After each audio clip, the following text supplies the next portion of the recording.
ಅತಿಕ್ರಮಿತ ಪಶ್ಚಿಮ ದಂಡೆಯಲ್ಲಿರುವ ಅಲ್ ಜಜೀರಾ ಚಾನೆಲ್ನ ಚಟುವಟಿಕೆಯನ್ನು ನಿಲ್ಲಿಸಬೇಕು ಎಂದು ಫೆಲಿಸ್ತೀನ್ ಅಥಾರಿಟಿ ಆದೇಶ ನೀಡಿದೆ. ಫೆಲಿಸ್ತೀನಿನಲ್ಲಿ ಇಸ್ರೇಲಿ ನಡೆಸ್ತಾ ಇರುವ ಅತಿಕ್ರಮಣವನ್ನು ಮತ್ತು ಕ್ರೌರ್ಯವನ್ನು ಜಗತ್ತಿಗೆ ತಲುಪಿಸ್ತಾ ಇರುವ ಏಕೈಕ ಚಾನೆಲ್ನೊಂದಿಗೆ ಮೊಹಮ್ಮದ್ ಅಬ್ಬಾಸ್ ಅವರ ಫೆಲಿಸ್ತೀನ್ ಅಥಾರಿಟಿ ಹೀಗೆ ಹೇಳಿರುವುದು ಅಚ್ಚರಿಗೆ ಕಾರಣವಾಗಿದೆ. ಇದೇ ವೇಳೆ ಚಾನೆಲ್ ವಿರುದ್ಧ ಇಸ್ರೇಲ್ ಯಾವ ನಿಲುವನ್ನು ತೆಗೆದುಕೊಂಡಿದೆಯೋ ಅದೇ ನಿಲುವನ್ನು ಫೆಲಿಸ್ತೀನ್ ಅಥಾರಿಟಿಯ ಈ ನಿಲುವು ಹೋಲುತ್ತದೆ ಮತ್ತು ಇದನ್ನು ಮರುಪರಿಶೀಲನೆ ನಡೆಸಬೇಕು ಎಂದು ಅಲ್ ಜಜೀರಾ ಮನವಿ ಮಾಡಿದೆ.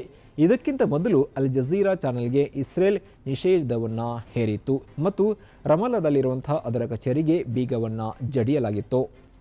ದೇಶದಲ್ಲಿ ಅಶಾಂತಿಯನ್ನು ಉಂಟು ಮಾಡುವ ವರದಿಯನ್ನ ಮಾಡುತ್ತಿರುವುದಕ್ಕಾಗಿ ತಾತ್ಕಾಲಿಕ ನಿಷೇಧವನ್ನು ಹೇರುತ್ತಿದ್ದೇವೆ ಎಂದು ಫೆಲಿಸ್ತೀನ್ ಸುದ್ದಿ ಮಾಧ್ಯಮವಾದ ವಫಾ ವರದಿ ಮಾಡಿದೆ.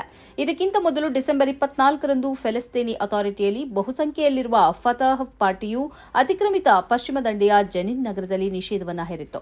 ಇದೀಗ ಇಡೀ ಪಶ್ಚಿಮ ದಂಡೆಗೆ ಈ ನಿಷೇಧವನ್ನು ವಿಸ್ತರಿಸಲಾಗಿದೆ. ಇದೇ ವೇಳೆ ಅಲ್ ಜಜೀರಾ ಈ ತೀರ್ಮಾನಕ್ಕೆ ಕಳವಳ ವ್ಯಕ್ತಪಡಿಸಿದೆ. ರಮಲ್ಲಾದಲ್ಲಿರುವ ಅಲ್ ಜಜೀರಾ ಕಚೇರಿಯನ್ನು ಮುಚ್ಚುವುದಕ್ಕೆ ಇಸ್ರೇಲ್ ಕೈಗೊಂಡ ಕ್ರಮಕ್ಕೆ ಈ ಕ್ರಮ ಸಮಾನವಾಗಿದೆ ಎಂದು ಆರೋಪಿಸಿದೆ. ಶೀಘ್ರ ಈ ನಿಷೇಧವನ್ನು ಹಿಂತೆಗೆದುಕೊಳ್ಳಬೇಕು ಎಂದು ಕೋರಿದೆ. ಫೆಲಿಸ್ತೀನ್ ಅಥಾರಿಟಿಯ ಈ ನಿರ್ಧಾರವು ಅತಿಕ್ರಮಿತ ಪಶ್ಚಿಮ ದಂಡೆಯಲ್ಲಿ ನಡೆಯುತ್ತಿರುವ ಬೆಳವಣಿಗೆಗಳನ್ನು ಜಗತ್ತಿಗೆ ತಿಳಿಸುವುದನ್ನು ತಡೆಯುತ್ತದೆ ಎಂದು ಕೂಡ ಅದು ಆತಂಕ ವ್ಯಕ್ತಪಡಿಸಿದೆ.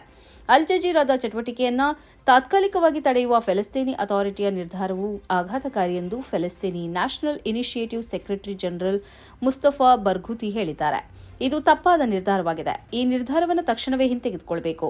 ಅಥಾರಿಟಿಗೆ ಅಲ್ ಜಜೀರಾದ ಜೊತೆಗೆ ಏನಾದರೂ ಸಮಸ್ಯೆ ಇದ್ದರೆ ಅದನ್ನು ಚರ್ಚೆ ಮಾಡಿ ಪರಿಹರಿಸಿಕೊಳ್ಳಬೇಕು.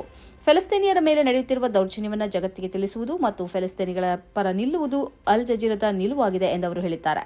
ರಮಲ್ಲಾದಲ್ಲಿರುವ ಜಜೀರಾ ಕಚೇರಿಗೆ ಕಳೆದ ಸೆಪ್ಟೆಂಬರ್ನಲ್ಲಿ ನುಗ್ಗಿದ ಇಸ್ರೇಲಿ ಸೈನಿಕರು ಕಚೇರಿಗೆ ಬೀಗ ಜಡಿಯುವಂತೆ ಆದೇಶಿಸಿದರು.